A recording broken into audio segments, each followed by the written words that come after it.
কালিমাতুল ঈমান আমানতু বিল্লাহি ওয়া মালাইকাতিহি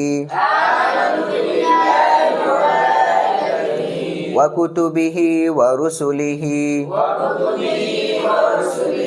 ওয়াল ইয়াউমিল আখিরি ওয়াল কদরি।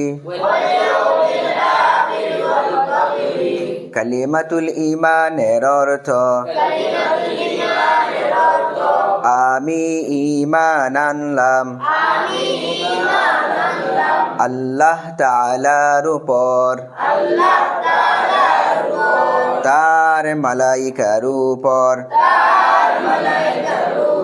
তার কিতাবসমূহের উপর,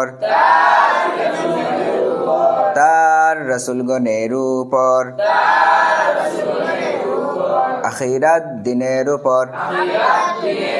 তাকদীরের উপর,